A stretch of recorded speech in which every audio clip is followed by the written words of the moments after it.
So hello and a very warm welcome to the fourth Environmental Scotland webinar. Just a few words of introduction. If you joined for the first time, Environmental Scotland was launched by Carla Sassi in 2021, and Carla organised the first instalment in September 2021. I think we can show the next slide. We've got all the names and presenters of the next installments. The next installment was organized in 2 years ago with talks by Timothy Baker, Peter Mackay, Lena Ferrier, and Camille Manfredi. And then last year, Petra and I have jointly put together Environmental Scotland 3 with two colleagues from Canada, Dana Graham-Lai and Alexander Dick, as guest speakers. And as Petra has already mentioned, the recordings of all the webinars are available on the IASOL website. Just go to events and then online events. Today's presentations will be followed by a Q&A session, and you will be able to ask questions either by writing them in the chat or raising your hand. This part won't be recorded. And as you can see, we've got two presenters. I'm going to just move on to introducing our first speaker, who is Garry MacKenzie, a poet and non-fiction writer based in Fife.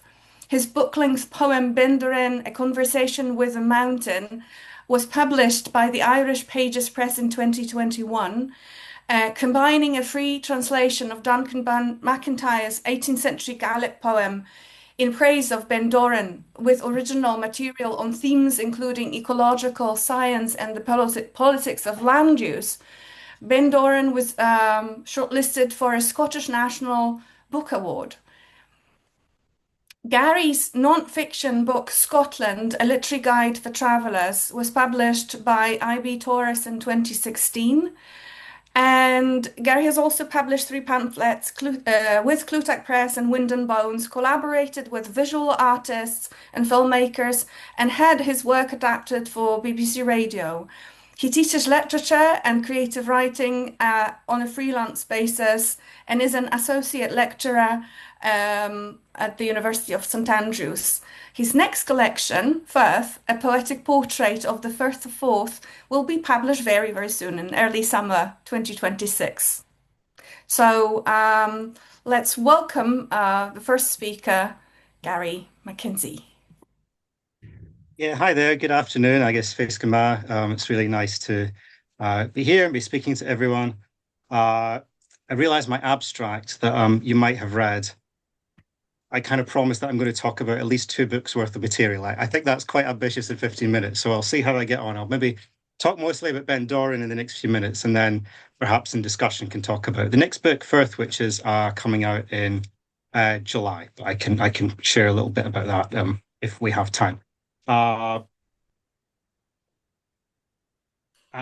Thanks for mentioning my literary travel book from several years ago, because it's kind of where I got, first of all, interested in Dorain. I knew the poem in its English translations, especially Ian Crichton Smith's translation, which some of which was in the Penguin Book of Scottish Verse.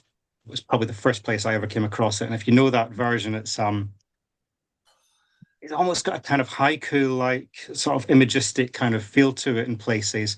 And I found that quite compelling when I first came to it.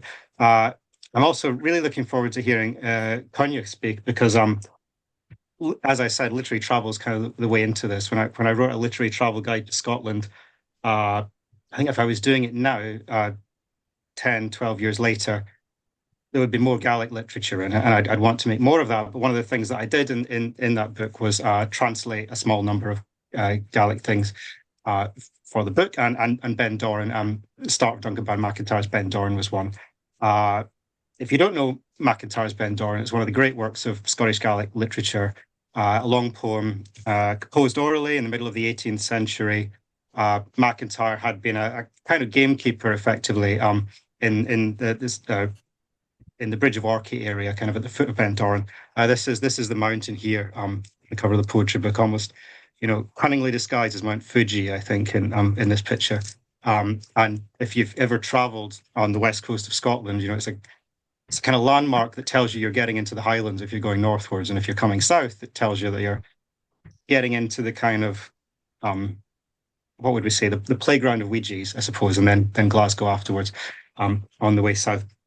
And for my literary travel guide, I wanted to give a little flavour of the start of Ben Doran, just a few lines, the first 10 or 12 lines, I think, when I was writing about it. And this was a book very much for a general reader, and not quite probably people who've never heard of it. Kind of tourists, perhaps international tourists, wanting to travel around Scotland and find out about literary connections that particular places had. And I thought, how do I render this into English, and without just sort of quoting or aping one of the previous English translations. And I thought, well, it's this great formalist achievement in Gaelic poetry. If you never come across it, it's sort of very rigidly metered, very rigidly rhyming, incredibly intricate. It's almost like those Celtic graphical designs in terms of its intricacy and regularity. It's partly modelled on the Pibroch bagpipe musical genre, and previous translations tend to emphasize the formal achievement of MacIntyre's poem. That's kind of what they do, really. To say, here's this great musical work in the Gaelic language, and my initial attempt was to try and do that, and I translated it, I think, into iambic tetrameter. I wanted it to feel and sound. If anyone knows great Geoffrey Hill poem, I think it's the first poem in his first book called Genesis.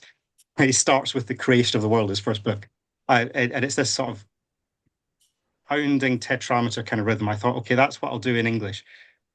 And it was sufficient for the needs of a literary travel book, just to give a little blast and a little taste of the poem. I really wasn't happy with it, and I felt like I'd unfinished business with it. And I realized what drew me to the poem was how ecological it was. It wasn't about its formalist achievement at all. And it was something different from what those other translations tend to emphasize. And if you read the poem, and I'll show a little bit of it on screen in a moment, a lot of it is almost like an ecological field study. And I think the closest thing to it in Scottish literature afterwards is probably Frank Fraser Darling's A Herd of Red Deer, where he goes is it the 30s, I think, 1930s, and he's sort of camping out on a hillside watching deer meticulously, which is a very unusual kind of thing to do as an ecologist at his time. But he has this great knowledge of watching a herd of red deer, the behavior of individuals within the herd. Okay, there's one that always acts like this. Here's another one that is a bit funny when it's stressed or whatever. And he studies what they eat, when they go up and down the hill and so on. And MacIntyre's poem has so much of that kind of stuff in it, which I thought was so exciting and so different from different from romantic landscape poetry, certainly. It's not about abstractions, and it's not about what the poet feels. MacIntyre hardly mentions himself in the poem, other than to be like, I love seeing these deer on the hill, or that's for much of it how much he figures in the poem. So it's very different from a Wordsworth, Shelley kind of thing. So I wanted to translate the poem, emphasizing its ecology, its biodiversity, putting it in conversation with contemporary ecology, but also environmental thought, kind of eco-critical kind of things. And to make it a translation of the poem that might hopefully mean something, and you'll need to excuse me in the present audience, but it would mean something beyond specialists in Scottish literature, and people who automatically turn to the poem and think, well, this is one of the great works of Gaelic literature. People who had never heard of it. I wanted it to feel like a poem that could still speak to the present day, be fresh. So I translated it in a very free verse kind of form. Lines move about the page. If you've ever read Charles Olson's essay on open field poetry, where the poetry's the form is determined by the content, that was kind of a guiding principle for me. And I wanted to translate the poem in an unusual way with lots of interjections. So The translation is on the left-hand side of my page. It's a free verse translation of MacIntyre. And on the right, there's a lot of original material, which often speaks to the original, maybe glosses it, maybe contradicts it, maybe adds something else. So let me give you a little sample just of what that looks like on the page, really. And it looks something like this. On the left-hand side is MacIntyre's description of a hind on the hill. And there's some interjections. These ones are quotations, which there aren't that many places which have quotations, but this gives you a sense of it. You'll never see her out of breath. She has the vigor of her mothers. Darwin, those who nourish their offspring best leave the greatest number to inherit their superiority. She pauses for a deep draught of air, and then the pure bell of her voice rings out. It fills me with joy, the season's lusty call as she searches the hill for her lover, the stag with the all-consuming roar. John Luther Adams, I no longer want to be outside the music, listening to it as an object apart. I want to inhabit the music, to be fully present and listening in that immeasurable space. So that's from part 2 of the poem. The poem's in eight parts. And it's the first part I kind of think of as an overture. It kind of captures a lot of the themes and moments that the later poem deals with. Part 2 starts to go into a little bit more detail, and there's a few quotations from various different sources, Red Deer ecologists, the poet Jory Graham, and a few other things. So I wanted to have a conversation where going back and forth between MacIntyre and perhaps me, or a voice that's at least coming from the modern world, and to bring in themes which have mattered since the writing of the poem. One thing that I note in the translation is that the landscape looks a bit different. The contours of the hill aside, this is a barren, heather-covered, classic, what we now think of as a classic Highland mountain. MacIntyre's poem, like a lot of earlier Gaelic literature, is really lush. There's all sorts of different things growing there. And there's a lot of trees and saplings kind of on the lower slopes and things like that. There's a sense there of how the ecology of the Highlands has changed, especially, initially with sheep and then with deer on shooting estates. Those things come up a little bit in my translation as well. I think perhaps what I'd like to do, if it's all right, is just read the first part of the poem, the first section, just to kind of give a sense of the rhythm and the music of it in the way that I've translated it. I was thinking about putting this on a slide, and I thought it'll be really tedious because I'll be going backwards and forwards, moving the page all the time. So I hope it's all right if I just read the initial section to you, which starts with a sort of modern voice and then speaks into the translation, just to show you what it looks like on the page. Is like that, and it moves backward and forwards. But reading it, I just read it from the top down. This is part 1, ground. How does it begin? With the piper's drone, with the coarse fabric of the land in greens and greys and purples, the lines of hoof and song that cross it. Landscape as pibroch, the drone never silent, never still, then fingered notes soar up over the moor. Of all the high places, I praise Ben Dorain. In beauty she towers over other bens. Can't get enough of her. Look with me at the graceful sweep of land where the deer hold court. The woods, those grassy groves where they browse. Kingdom of cuckoo, wren and chaffinch. At the mountain's gleaming face. Look at the white-rumped team with the hunt in pursuit. They catch news on the wind and are gone. Over there is a stag who knows his mind, a deep one who doesn't need to brag. He cuts a fine figure, home in his own skin, that summer coat of rich, unfading red, like a royal seal.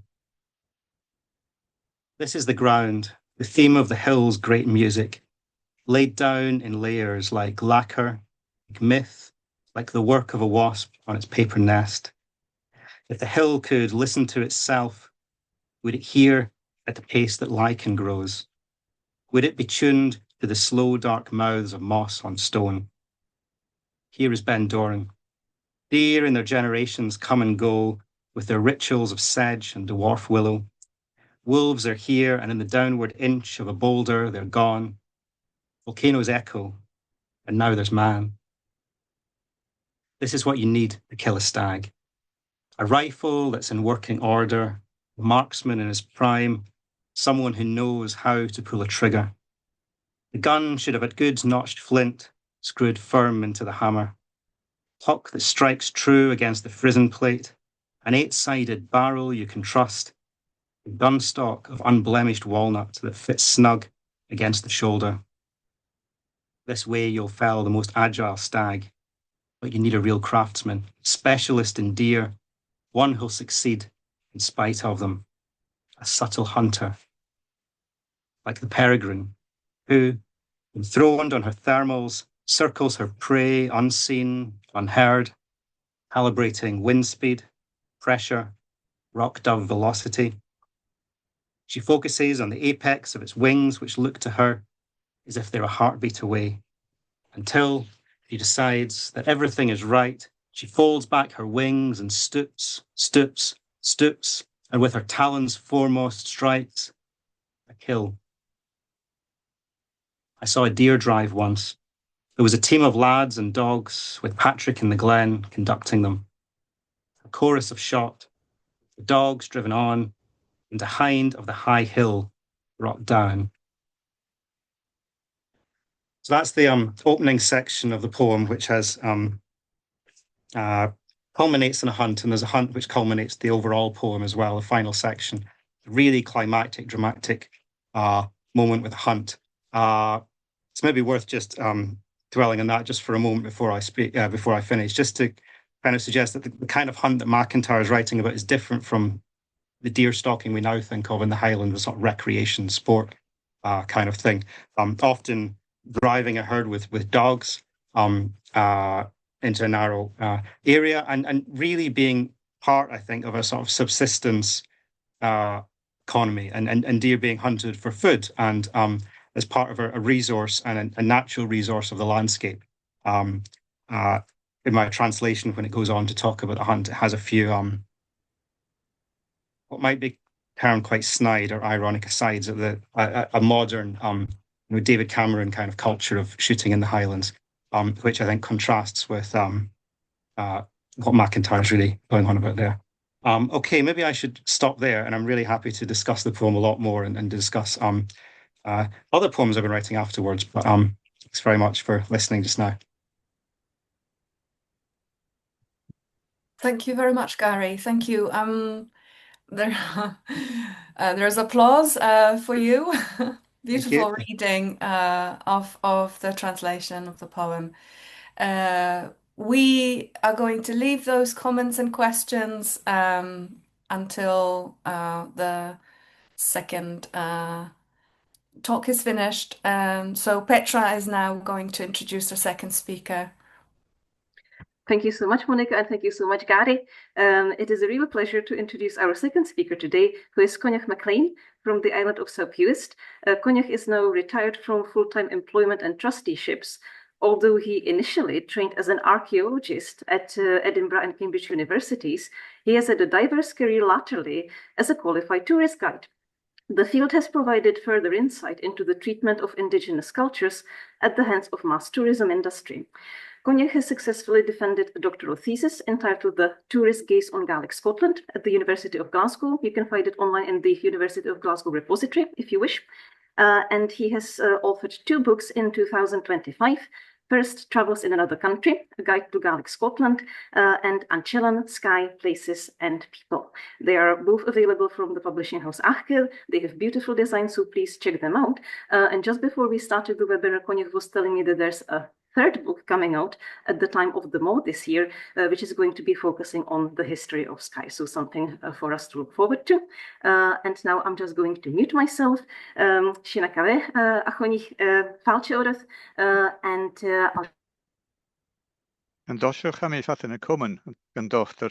Petra Poncarová agus an Common, international son scrútu líchtrachas na Halapa. Son horm Norachvik Shaw Lyrica Guiva Noch.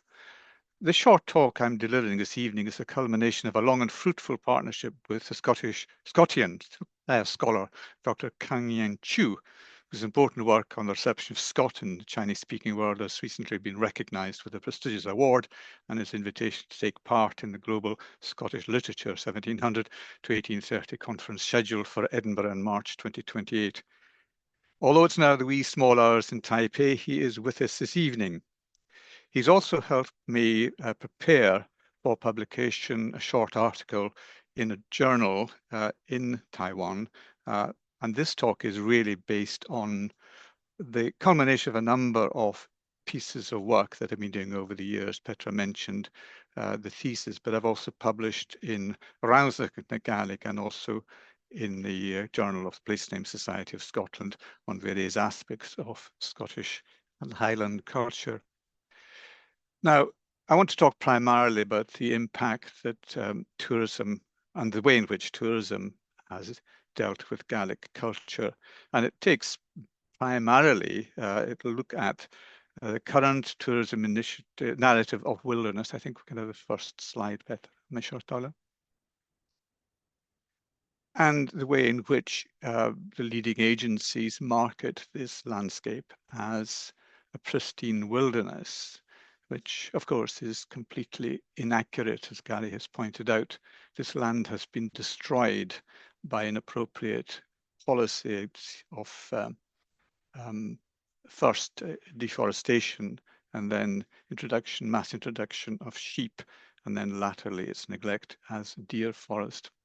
It's not a wilderness created by nature, it's a wilderness created by man, has been pointed out by Frank Fraser-Darling, who Garry also mentions.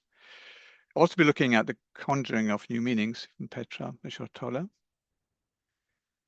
This is exactly what Frank Fraser-Darling says about, as you read this, he talks about the way in which the landscape has been destroyed, the many wounds in the earth that are not nature. This is 1947. He was the pioneering ecologist, in fact, first in his field in Scotland. We then look, if we move on to the next slide, Michelle Toller. We're also looking at the certification of the land. Not only have we lost nature, but we've actually lost all the people who once lived in these areas. So we have a tabula rasa upon which new imaginings can be written without fear of being contradicted, because there is nobody left with an alternative narrative. Next,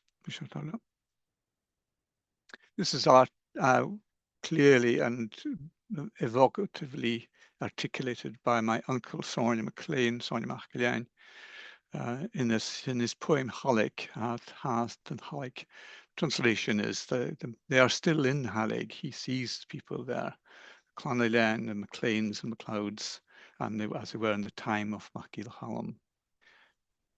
He sees the dead alive, the men lying on the sward in front of houses that were there, and the women, the young girls rather, a forest of birch, straight in the back and head bowed. Next slide, Michelle. But the theme, of course, is increasingly that Scotland has become not only a wilderness, it has become also an area where myth is regarded as perfectly acceptable and perfectly normal. It is, as I mentioned, a tabula rasa. Now, if you read towards the end of this particular quote by Wells, you see that he's talking about the fact that not only do we have myths, but they're actually inventions, that there has been a deliberate act of creation, and that culturally the Scottish Highlands had no indigenous distinctive culture until 1700. And I'll be returning to that particular point. Next, Mr. Toller. Now, people tend to treat the Highlands as an imaginary, mythic construct. And Johana Lumley, she didn't steal the name. It travels in my own country from me, although I actually had developed the name before that, but we didn't actually liaise on the production of this particular product. But I think it illustrates to you how the Highlands is now packaged or unpacked, perhaps more appropriately given these two brawny men flanking Johana Lumley. Next slide, please, Mr. O'Tonnell. I just wanted to let you know how much the distortion is acceptable. This is, believe it or not, it's difficult to believe this to be the case, but this is Thomas Cook's Travellers of 2009. The Nova Scotian-born singer, Alexander Dick, Canadian, will probably wonder who on earth is this centenarian, Mary MacDonald. Well, clearly she didn't exist. It's a construct. This woman never existed. There's a reference to one early recording in the Californian Berkeley, which appears to be the reference. This man, Robert Goldie, is now a hotel guru.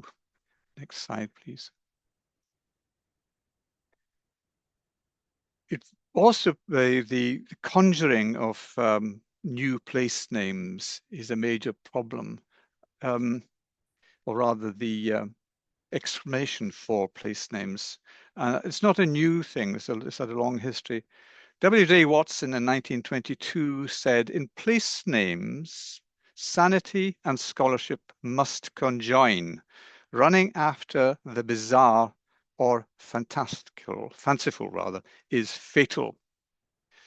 Now, I am a Blue Badge tourist guide, and I was trained at Edinburgh University in a distance learning course, and we were guided in our training by other Blue Badge guides.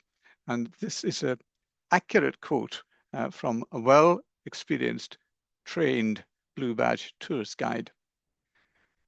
Looking at this sign for Strontiain, the Gaelic, comes first, and anybody with any sense will know perfectly well that Strontiain simply means the snout of the fairy hill.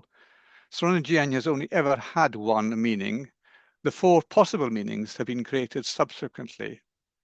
There's a lack of engagement with Gaelic results in this kind of distortion nonsense.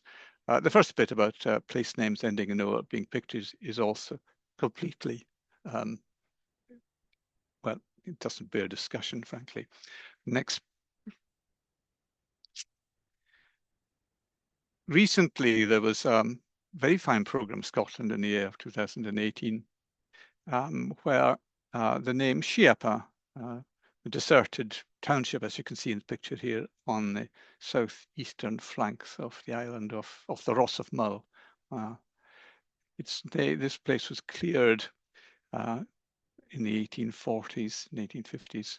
The name is Szuba, and of course it's the words in Gaelic, Shiaba, do undoubtedly mean 6 cows.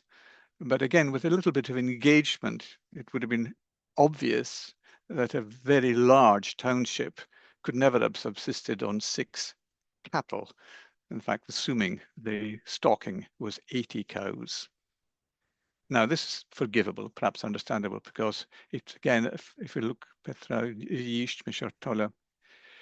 if you look at the sayings of Mull, you have Szuba and Szuba, ar tunna na hunvo, iskur and careful lash. And this is part of a long, long tradition of sayings and almost proverbs about places.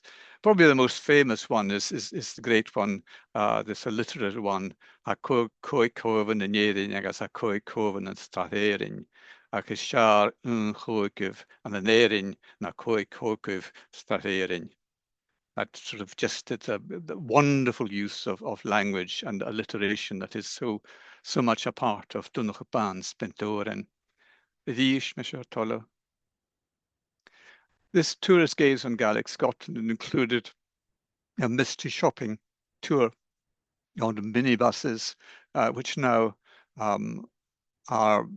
infest the Highland roads now. And these tourists, mainly Asian tourists, are subjected to a 12-hour marathon traveling from Glasgow or Edinburgh up to Inverness and back down through the Highlands. But as I say, it's perfectly possible for them never to understand or hear, well, A, to understand or far less hear any Gaelic. Next slide, Michelle Toller. In addition to the creation of new meanings for names, there's also the remarkable example of almost an Victorian renaming of landscape, a la the Ordnance Survey, where the National Park in Loch Lomond defended his actions by saying it was following a venerable Victorian tradition of renaming.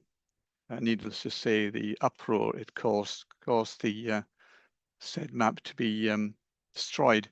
Incidentally, gyro relates to the fact that the unemployed in Glasgow receiving the unemployment benefit on a Thursday night would head up to undertake recreation on the banks of Loch Lomond. A different kind of bonny bank, however. Next slide, please. Skye, where I live, is particularly subject to this phenomenon where fairies now infest the landscape. So that there are three famous locations. Biaulalt and Trialt, the local name for the place is now Fairy Bridge. That is the Biaulalt is the estuary of the three streams. Ballinengroch, the obviously states what it says on the tin. It is a township of many little hills. It's now Fairy Glen.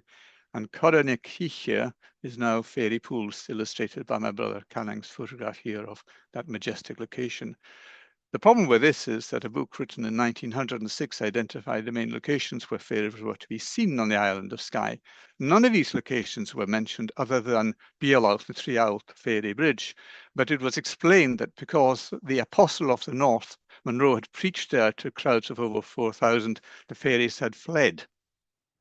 There was no mention of the other two locations having fairies at all.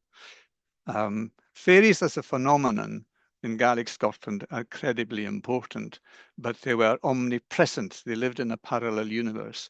So therefore, to specifically localize them to locations such as fairy pools or glens is to diminish the force they were in the supernatural, the other world of Gaelic Scotland. Next slide, please. The other problem we have is that there is a failure to engage and understand the nature of Gdańsk, which is refers to a category of early Irish onomastics. It's also in Gaelic Scotland, but it's a way in which a place name, it becomes fixed and firm in the imaginations of the people by having an originary story associated with it and traditions associated with it. In the Gaelic Scottish mountaineering landscape, we have the problem that nowadays mountains which have all specific names, such as the mountains of Kintail, have now been lumped together as the Five Sisters. And the three buttresses of Beachin and Biaun in Glencoe have also been, which have their own separate names, have now been rechristened the Three Sisters. And of course, explanations have to be given as to why there are five sisters. So a myth has developed which has echoes of Lot's wife from the Bible. And the three sisters, of course, wait for it, are survivors from the massacre of Glencoe in 1692, who of course perish on the mountains, and hence these have to be rechristened the Three Sisters. Petra, my short Nish. The probably most famous one in terms of tourists visiting the Highlands is the Battle of the Shirts. It is actually included in the historic environment consultation document, as you can see. That document, an official document by the National Government Agency, still manages to defy the Gaelic orthographic conventions by including an acute, which has not been in Gaelic Scottish literature for the last 30 years.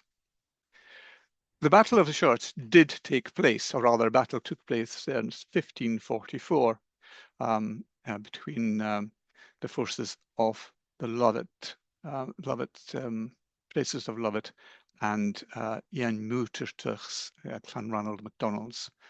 Really sanguinary battle.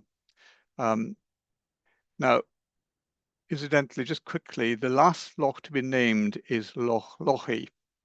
As you can see, a brooding loch, and it was on the shores, northern shores of that loch that the battle took place. The last Scottish loch to be named was a statement by one of the minibus drivers who said that when they came to name Loch Lochy, the Gaels had run out of imagination, so the meaning of loch is simply loch.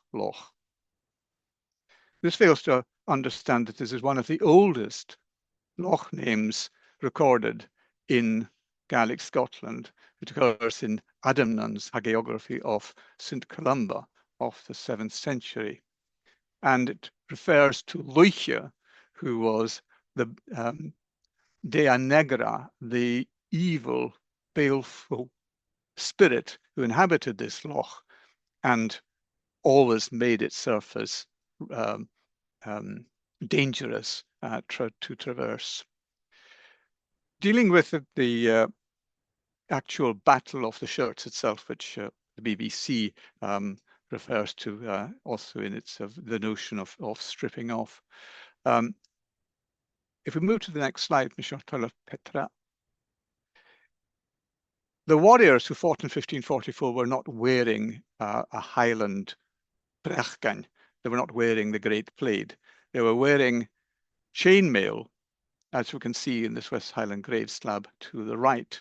And an illustration of what they were wearing underneath the chainmail was a nakaton, or cotton, a heavily stuffed jacket to protect them from the blows of the double-handed axes. To have stripped off in the middle of a battle would have been truly suicidal. It just did not happen. The name, of course, comes from a failure to understand that the word actually is Bla Nelena, meaning swampy area of ground, which is obviously the case because of the nature of the location at the head of the loch. But it has been misinterpreted as Bla Nelena, the field of the shirts, and therefore an invention tale has to be developed for it. Exactly the same thing happened in the 1760s, 1770s, when Banks renamed Fingal's Cave on Staffa, having misunderstood what was being said, that Nuav Een was actually the Sweet Cave, but he misunderstood it as Fingal. And we have to this day an association with Fingal in Staffa, which is entirely erroneous. Mr. Tolle. Equally, this lack of engagement with Gaelic Scotland fails to understand one of the classic slurs against your enemies, which was to accuse them of church burning. I know of at least 12. In fact, I was doing a talk recently in Plockton, fairly close to where I live, and a member of the Matheson clan chief's family assured me that Clachan Duich, their church, had also been torched. She wasn't quite sure who had done it, but it was almost certainly an enemy, transitional enemy of theirs, probably the Mackenzies. But this is taken up, and therefore it's included in stories of mass extermination as the Barbers, Highlanders burning churches and their congregations. Next slide. Sorry, I should just simply say the piece of poetry here is actually records the fact that the poem did a battle did actually take place there. The poet refers to the men being in a bad state, lying on their back with white soles of their feet showing. But none of these supposed burnings took place. They are complete mythic invention. Now, moving on to the leaps of the imagination, which is a classic Jean Henach's device. Probably the most famous leap, of course, is Killiecrankie's leap. where indeed there was a battle, of course, in 1689, in which Bonnie Dundee, Graham of Claverhouse forces defeated the government forces, Williamite forces of Mackay of Scowry. Again, a bloody battle and very, very expensive in loss of life for the MacDonalds. And the poet here laments the fact that although it was in their nature to be brave, as they had from their fathers through each generation, it was a difficult story to tell afterwards, that they could not wait. They weren't able to wait for the aid of doctors. Again, the alliteration use of that word. It of course now acts as a trope location. So there's another there's another minibus guide talking about the essentialization of 300 ginger-haired, hairy Highlanders brandishing claymores. This leap, along with 120 others that I've recorded in Highland and Gaelic Scotland, never happened. It's simply a device to locate and name a place and give it a name, which then ensures that it is preserved in perpetuity. In the absence of maps, you use your imagination. I want to come to the final bit, which is actually goes beyond the tourism industry and is actually part of literary discourse in relation to Gaelic Scotland, and that is the invention of tradition. Eric Hobsbawm coined this notion of the invention of tradition, a system whereby the proletariat were controlled by the elite through the invention of narratives and symbols, which created a mythic past. Part of European nationalism as these new countries emerged with the collapse of the Habsburg empires, the collapse of the Russian empires, etc. Now, this invention notion the invention of the kilt has been metonomically extended to the whole of Gaelic culture, not just the little kilt, and thence to the whole of Scotland. Scotland, because of this, is now regarded as an invented place. So you hear this. This was a direct quote I heard from a medieval historian. We had not only was the tartan invented, but also that an Englishman invented that made the kilt. So there you are, Scotland. Next slide, please. So this is the context here. This is what one guide has. He manages to get the key part about it, that it is a development of the little kilt. The Philippik, the small fold, that's distinct from the Philemore, the big fold. But again, recounts this statement of the irony of it being invented by a Quaker master smelter. Next slide, please.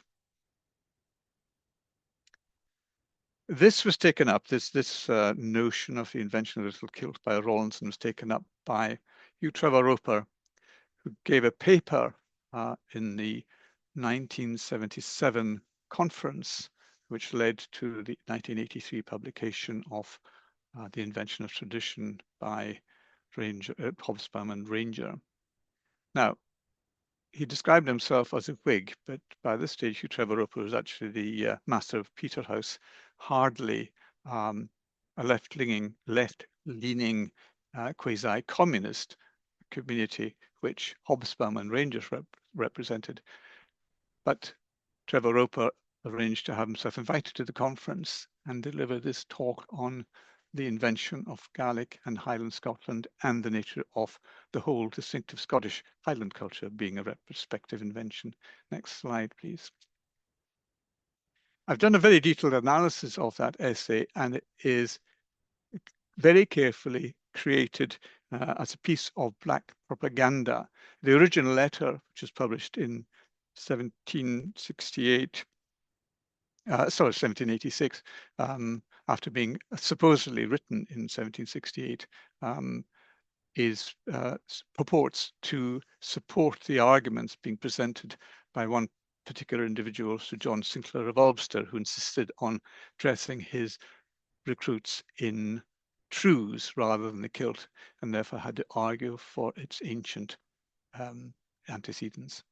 But the problem, of course, with this invention myth, that it now becomes increasingly distorted. So you actually do get people like Simon Fraser including the words cannibalistic to describe Highlanders, which is simply repeating a trope and propaganda dating back to Covenanting wars in Scotland at the time of the 1640s, and again reiterated in 1745 with the invasion of the Jacobite army into England, where mothers were warned that their children would be spit roasted by Highlanders and consumed. Next slide, please. The problem with Hugh Trevor Roper, of course, that he was the Regius Professor, and while he was alive, nobody in the academic world gainsaid what he wrote. It's only now, with a very excellent piece of work undertaken by Professor Ian Brown on tartan and tartanry 2010, that it's possible for us now to get to the truth of just exactly what was going on. Hugh Trevor Roper did this piece of work as part of a sustained campaign against the Devolution Bill of 1977, which the Labour government attempted to try and provide some degree of representation in Scotland. He ran a campaign of sustained effort, 12 separate productions, including this lecture to the group led by Hobsbawm. Next slide, please.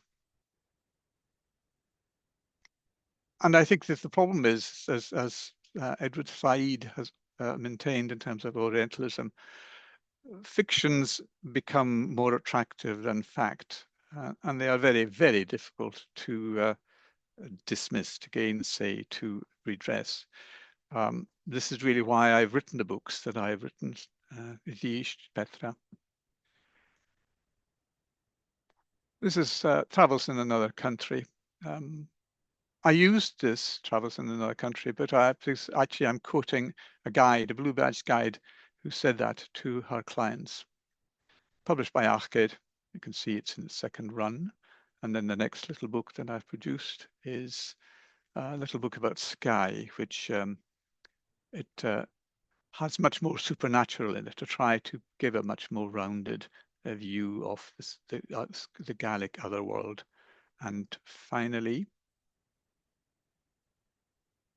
I just want to try and see if ultimately, as Thomas Babington Macaulay said in his great work, maybe one day Gaelic manners could be exhibited in a simple light of truth. More than thank you, Jenna.